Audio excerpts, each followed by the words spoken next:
사역을 하면서 성경방을 담당하고 있습니다. 성경방이 보통 상반기 때 구약을 하고요, 후반기에 저희가 신약을 하게 됩니다.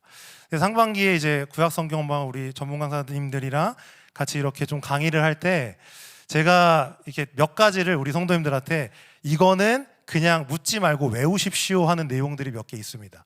근데 그 중에 하나가 가데스 바네아입니다. 그래서 제가 가데스 바네아 이 내용이 나올 때 무조건 이렇게 말합니다. 성도님들 잘 들으세요. 이건 그냥 외우시면 됩니다. 가데스 바네아 하면 12정탐꾼, 그냥 이건 외우세요. 그냥 공식이라고 생각하시면 됩니다 하고 제가 외우라고 말씀을 드립니다. 왜 그러냐면 성경에 여러 이야기들이 참 많이 있는데 오늘 우리가 읽은 이 12정탐꾼의 이야기는 그 중에서 저는 중요한 이야기 중에 하나라고 생각이 듭니다. 혹시 지금 이렇게 막 12정탐꾼 얘기를 하니까 이게 머릿속에 왜 정탐꾼을 12명을 보냈을까라는 질문을 하시는 분들이 계실지도 몰라. 왜 12명이냐? 이스라엘이 12지파로 이루어져 있습니다. 그래서 그 지파의 대표를 한 명씩 뽑아서 정탐꾼을 12명을 보냈습니다. 그래서 정탐꾼을 12명을 보낼 때 모세가 그냥 보낸 게 아니라요, 이러이러한 것들을 좀 정탐해 와라 한 내용이 있어요. 민수기 13장 18절부터 보면요, 그 땅이 어떠한지 정탐하라 라고 말하면서 일단 첫 번째, 곧 그 땅의 거민이 강한지 약한지, 그리고 많은지 적은지와 19절에 그들이 사는 땅이 좋은지 나쁜지, 또 사는 성읍이 진영인지 산성인지, 20절에 토지가 또 비옥한지 메마른지 나무가 있는지 없는지 탐지하라, 그리고 담대하라, 또 그 땅의 실과를 가져오라니 그때는 포도가 처음 익을 즈음이었더라 라고 말씀합니다. 그러니까 모세가 이 12명의 정탐꾼을 보내면서 그냥 정탐하고 와가 아니라 그 땅에 있는 거류민들이 강한지 약한지, 그 땅이 어떠한지 이 여러 가지 것들을 보고 오라, 정탐하라고 보낸 거예요. 그러니까 생각보다 보고 올 게 많았습니다. 그래서 이 사람들이 며칠을 정탐을 하냐? 40일을 정탐을 한 거예요. 그리고 나서 40일을 정탐하고 딱 돌아와서 보고하는 그 장소가 바로 바란 광야의 가데스 바네아라는 곳입니다. 근데 우리가 그래도 성경을 조금 읽어보신 분들이라면 이 땅에 와서 이제 정탐한 내용을 보고를 하는데 그때 문제가 생긴 걸 우리는 알고 있습니다. 이 보고의 내용이 어떻게 돼요? 갈리게 됩니다. 한쪽은 어떤 보고? 그래도 괜찮은 믿음의 보고. 근데 또 한쪽은요, 그와 완전 상반된 절대 우리는 이길 수 없다라는 보고를 합니다. 근데 그 중에서도 갈렙이 어떤 얘기를 좀 먼저 했냐면 13장 30절에 보니까 갈렙이 모세 앞에서 백성을 조용하게 하고 이르되 우리가 곧 올라가서 그 땅을 취하자 능히 이기리라 하나라고 말씀합니다. 근데 여기 보니까 갈렙이 모세 앞에서 백성을 조용하게 했다라고 말합니다. 그러니까 왜 그랬냐면 이 앞전에 우리가 읽었던 내용들을 좀 보면 이미 정탐을 하고 한 사람들이 얘기를 합니다. 그 땅이 어떠하고. 근데 그 중에 뭐가 있었냐면 그 땅의 거주민이 강하다라는 얘기를 했어요. 그럼 그 얘기를 들은 백성들이 어땠을까? 강해? 라는 얘기를 들으니까 소란소란해진 거예요. 소란스러워진 거예요. 그때 갈렙이 나와서 딱 한 얘기가 뭐였냐면 조용히 하라라고 한 후에 우리가 그 땅을 능히 취할 수 있다, 올라가자라고 한 겁니다. 근데 갈렙이 이 이야기를 했는데, 그러니까 믿음으로 얘기를 한 거죠. 우리가 올라가서 취할 수 있다. 근데 이 이야기를 하자마자 바로 반박이 들어옵니다. 그 반박의 내용이 31절에 이렇게 말합니다. 그와 함께 올라갔던 사람들을 이르되 우리는 능히 올라가서 그 백성을 뭐래요? 치지 못하리라. 그 이유가 뭐냐면 그들은 우리보다 강하기 때문이라고 말합니다. 32절에 보니까 이스라엘 자손 앞에서 그 정탐한 땅을 악평하여 이르되, 그러니까 그 땅이 좋지 않다라고 얘기한 거예요.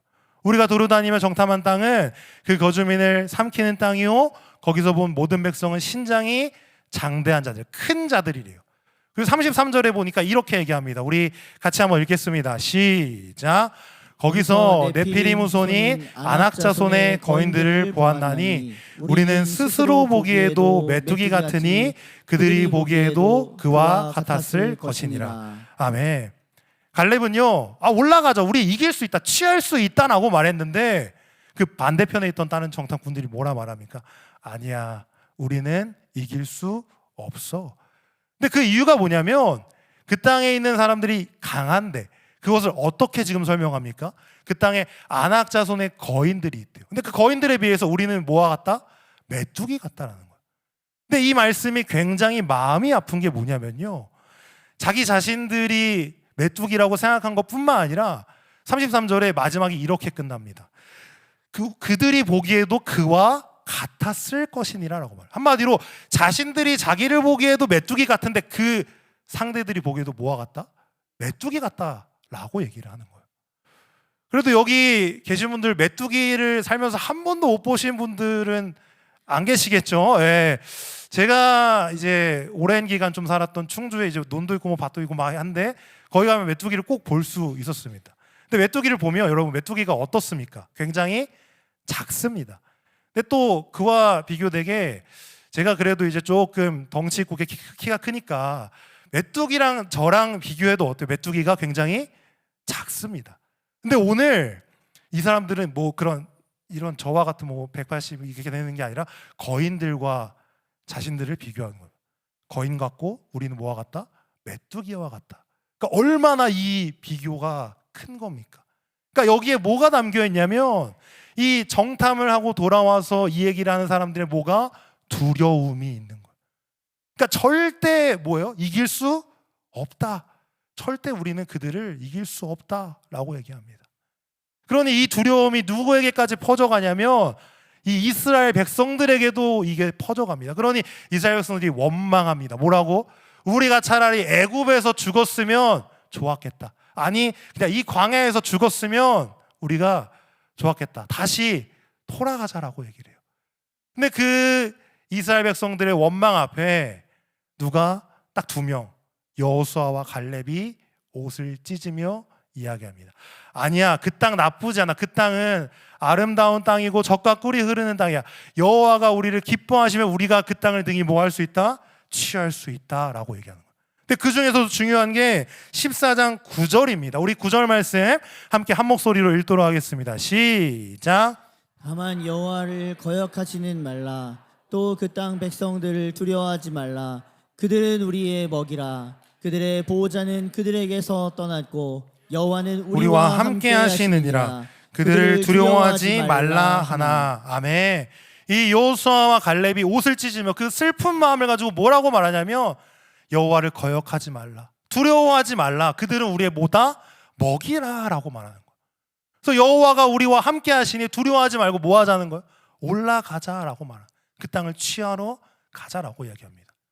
근데 저는 이 말씀을 이렇게 묵상하고 읽으면서 대체 왜 이런 정말 큰 차이가 일어난 이유가 대체 뭘까? 저는 좀 2가지로 보았습니다. 그래서 오늘 이 2가지를 함께 나누면서 오늘 우리가 이 금요일 밤에 함께 좀 기도할 기도의 제목들을 함께 나누려고 합니다.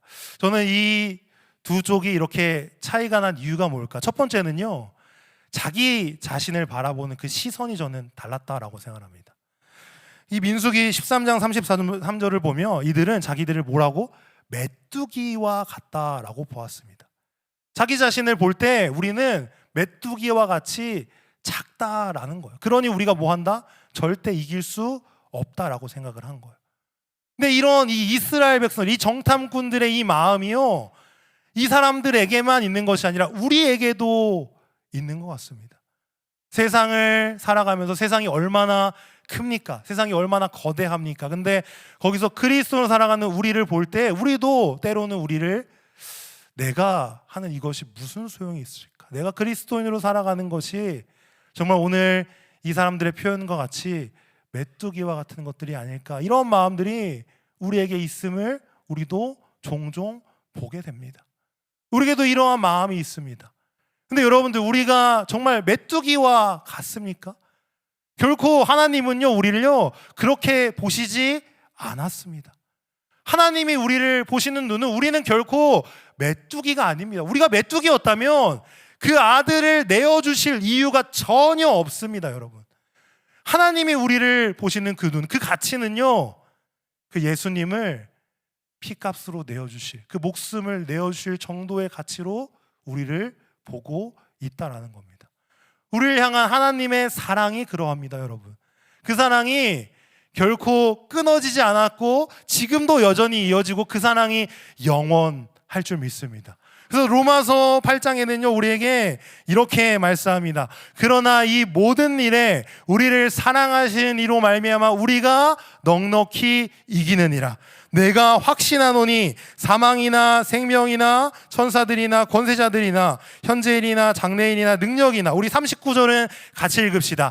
높음이나 깊음이나 다른 어떤 피조물이라도 우리를 우리 주 그리스도 예수 안에 있는 하나님의 사랑에서 끊을 수 없으리라. 아멘.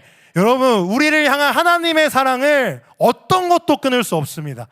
하나님이 그 눈으로 우리를 지금도 바라보고 계시고 이전에도 바라보셨고 앞으로도 영원히 우리를 그렇게 바라보실 줄 믿습니다. 우리가 승리할 수 있는 이유는요 우리의 능력이 아니라 하나님이 우리를 사랑하시기 때문에, 그 사랑으로 말미암아 우리는 넉넉히 승리할 줄 믿습니다. 우리가 세상을 살아갈 때 세상은 여러분들 거대합니다. 그 가운데 있는 우리는요 너무 보잘것없다 생각이 들 때가 있습니다. 내가 하는 게 무슨 소용이 있나? 하면 될까? 과연 이게 어떤 효과가 소용이 있을까? 근데 이런 걸요 뭐라고 말하냐면 패배주의라고 말합니다. 안 될 거야, 실패할 거야, 할 수 없을 거야. 근데 그리스도인에게 필요한 건 그러한 패배주의가 아닙니다. 그냥 내가 내 눈으로 나를 바라보며 내 능력이 요만하니까, 내가 메뚜기와 같으니까 나는 할 수 없을 거야가 아니라 나를 사랑하시는 우리 하나님으로 말미암아 내가 넉넉히 승리할 수 있을 거야.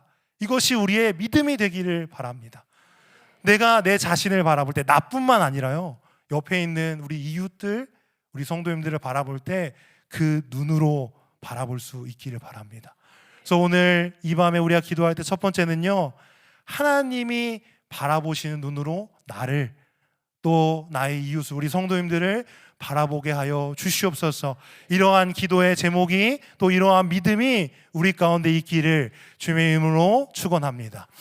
두 번째는요 왜 이런 보고에 갈림이 있었을까? 저는 상황을 바라보는 그 시선이 달랐다라고 생각을 합니다. 오늘 한쪽은요 굉장히 그 눈에 보이는 사실에 집중했습니다. 누가 봐도 그들은 작았을 수 있고 또 가나안 땅에 있는 그 아낙 자손의 거인들은 컸을 수 있습니다. 여러분들, 사실입니다. 눈에 보이는 사실입니다. 그들은 크고 우리는 작다. 그러니 그 눈에 보이는 사실로 이유를 잡았을 때 어떻게 됩니까? 절대 이길 수 없다가 나오는 거예요.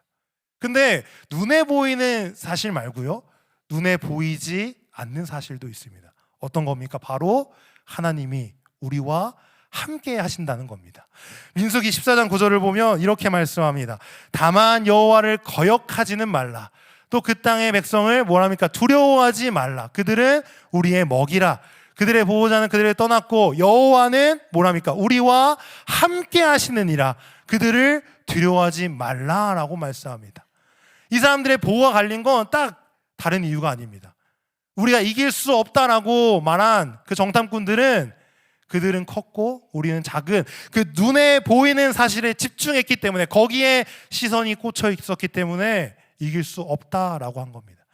근데 갈렙과 여호수아가 아니다, 그들이 우리의 먹이다, 우리가 이길 수 있다라고 말한 건요 다른 게 아니라 눈에 보이지 않지만 우리와 함께 하시는 그 여호와 하나님을 바라보았기 때문입니다.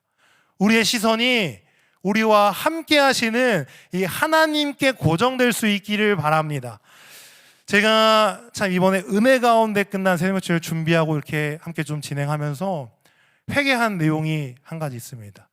제가 이렇게 몰랐다가 막 이렇게 진행하고 끝나고 저를 이렇게 돌아보는데요, 저의 마음 가운데 어떠한 마음이 있었냐면 그러한 좀 믿음 없음의 마음이 있었습니다.